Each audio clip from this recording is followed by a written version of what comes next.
I had a very interesting experience the other day when I was playing Final Fantasy VII Crisis Core on stream.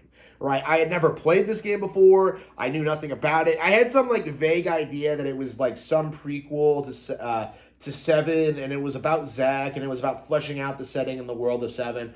Um, I knew that like all the seven spin-offs were bad, right? Like I've been warned about this several times and like not to bother with them, but I'm just like, okay, I'm a hardcore fan of Seven. Let's check out Crisis Core. And it's worse than I ever could have expected, right? The combat is lazy, the dialogue is awful, it's cringy, it has that PSP era RPG problem of having way too many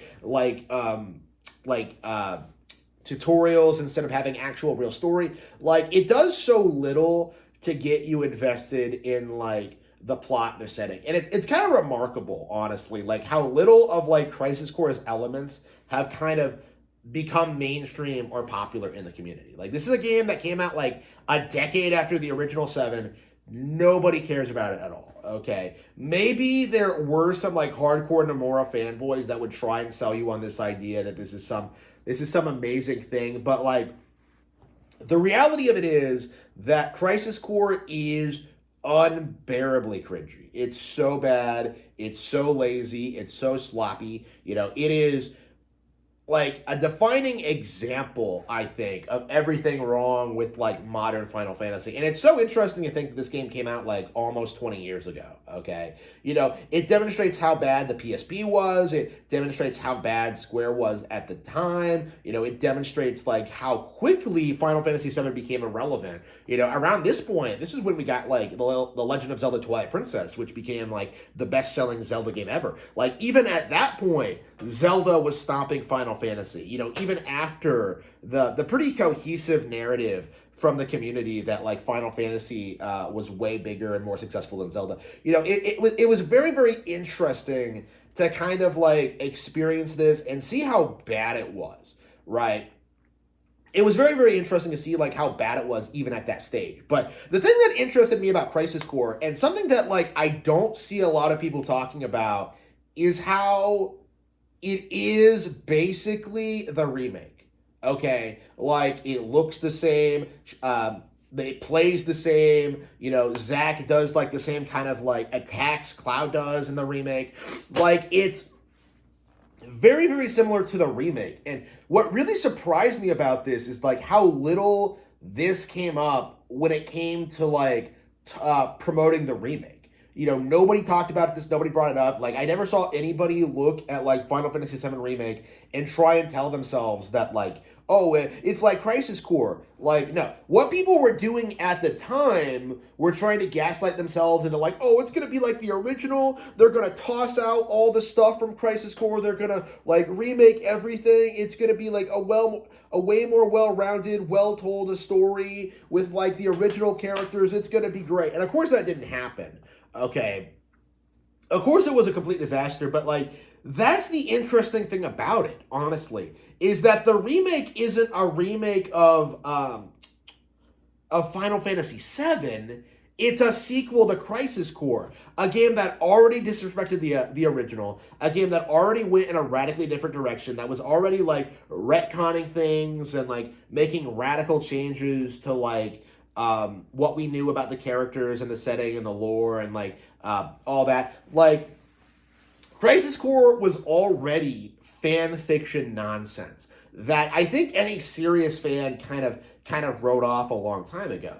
So much so that when it came time to for the remake to come out, that like nobody was really addressing the obvious. Nobody really took a step back and asked themselves like, wait a minute, why exactly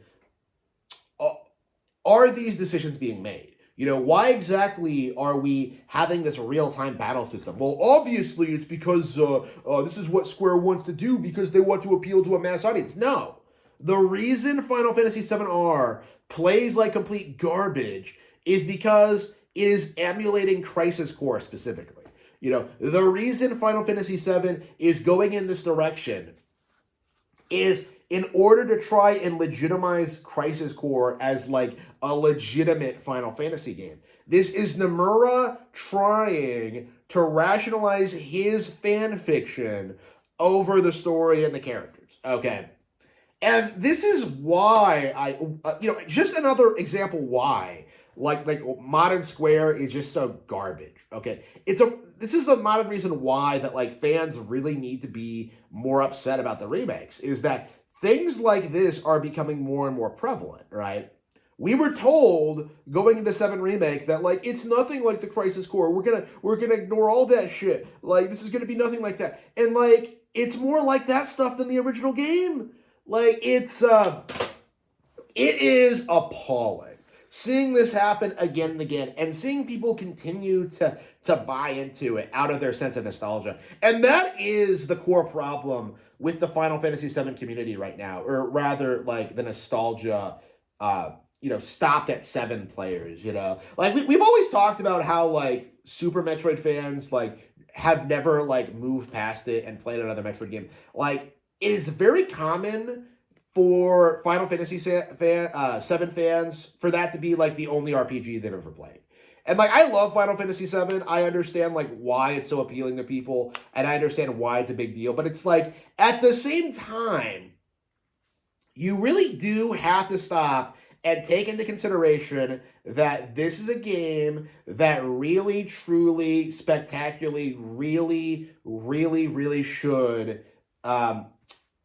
You really should play more RPGs, honestly, in my opinion. Because people aren't hyped for Final Fantasy VII Remake because it's a good game. They're not hyped for it because it's genuinely engaging or interesting. Like, people are into Final Fantasy VII R because they are using it to kind of like legitimize Final Fantasy VII. Okay, Final Fantasy VII is the only game they've ever played, right? The only RPG they've ever played, and so by playing the remake, they're kind of like proving themselves to be real fans, And because they have so little experience with the genre as a whole, they genuinely think the remake is like some amazing game, and that it's something to like worth getting excited about and getting into and getting excited for. And it's something that I think we really should start like denouncing.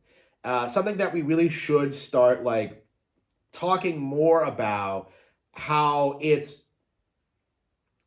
people just don't know what they're talking about and just how lazy and stupid they actually are.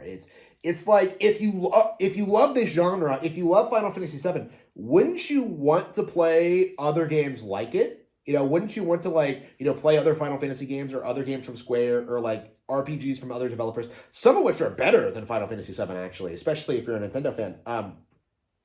The reality is nobody's interested in doing that because these people are into Final Fantasy VII for the wrong reasons. They're not into it because they genuinely understand why it's good and why it's special and why it resonates with people and why so many people consider it their favorite game of all time. Like, they're into it because it's Final Fantasy VII. There's nothing more to it than that. Like, being a fan of this game for a certain demographic is a status symbol.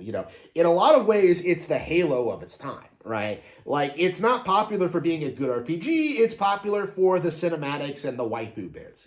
Like that's the problem with Final Fantasy VII. I think is that people like this game for the wrong reasons and have propped the brand up for decades, even though it has long ago been surpassed by other superior Nintendo RPGs.